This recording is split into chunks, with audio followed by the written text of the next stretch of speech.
como que dá essa relação da doença com os animais, né? Que a gente vê animaizinhos com câncer, com essas doenças. Por que que eles têm essa doença? É do mesmo princípio de observação com o humano, com o homem ou não? Animais, diferentemente do homem, não têm expiação, né? Vamos falar assim, não tem karma, né? Fala assim nessa linguagem. Nós temos, como você falou, é uma lei de ação e reação. Às vezes a gente vai passar por dificuldades na própria vida, ou às vezes vem consequências de outra. Às vezes você vê uma criança, aí está a explicação, a gente vê uma criança às vezes que nasce cega, nasce com uma limitação física, com uma microcefalia, e se não for a doutrina espírita, a pluralidade das existências, né, a lei de ação e reação, é a explicação plausível que nós temos para isso. Como o animal não tem expiação, as pessoas perguntam por que que ele passa por dor, por que que ele fica doente, por que que ele desenvolve câncer, né? Por que tantos problemas? As pessoas não aceitam isso. Eu aceito eu ficar doente, a pessoa fala, eu fiz um monte de besteira, fiz já mal para um monte de gente, eu tenho consciência disso. Tudo bem, mas ele nunca fez mal para ninguém. A gente tem que entender que a dor, ela também é um mecanismo de evolução. Então aquele animalzinho que está passando pelaquela dor, pelaquela doença, ele também está aprendendo.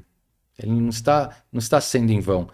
Mas vou mais além. O aprendizado não é tanto para o animal. O aprendizado, muitas vezes, o despertamento é muito maior para a família.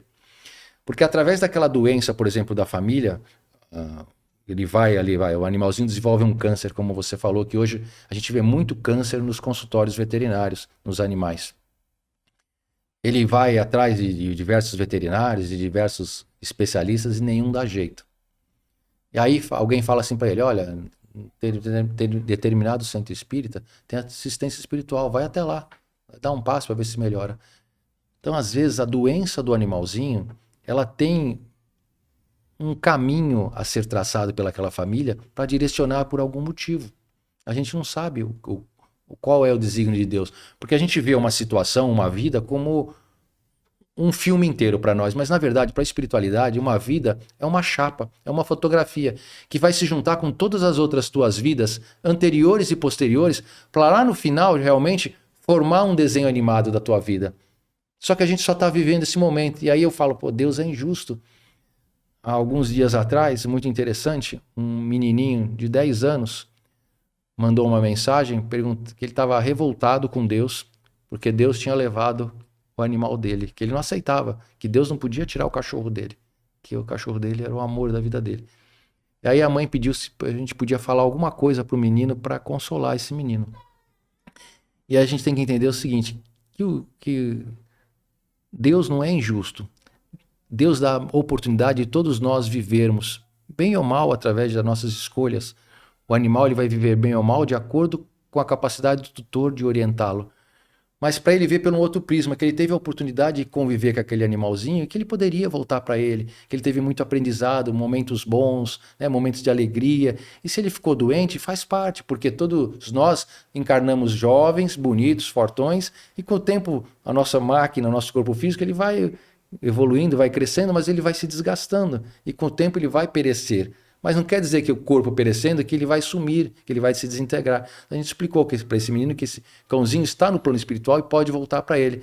Então foi uma forma da gente consolar o menino e o menino ficou feliz e fez as pazes com Deus. Perfeito, já é uma oportunidade de falar sobre a morte, sobre a continuidade da vida, né? Porque às vezes a gente evita falar sobre a morte e se a gente se choca e sente muito a dor de um pet, eu imagino uma criança que às vezes possa vir a perder um familiar próximo também e, de certo modo, foi uma preparação também, né? Para aprender a lidar com a única certeza, né, que a gente tem na vida, né? Todos os fatos que acontecem realmente já vai fortalecendo aquela criança para, como você falou, o dia que ela perder a mãe, o dia que perder o pai, então a gente começa, quando a gente é criança, perdas menores. Então, você ali, você quer, quero sair com meus amiguinhos. O pai fala, não, você ainda não tem. Então, ele vai cerceando alguns direitos. Conforme a gente vai evoluindo em idade, em responsabilidade, em capacidade, os nossos pais vão aumentando as nossas regalias. E aí a gente vai, mas a gente tem que, da mesma forma que as nossas regalias aumentam, a gente também tem que ter essa capacidade de poder ter a resiliência para passar por dificuldades. E esse é um caminho também para essa criança ir desenvolvendo isso. O que você achou desse corte? Coloca aqui nos comentários a sua opinião sobre esse tema. Para ver o episódio completo, é só pesquisar Recomeçar Podcast Espírita. E caso tenha ficado alguma dúvida sobre a doutrina espírita, é perfeitamente normal. Procure ler as obras de Allan Kardec.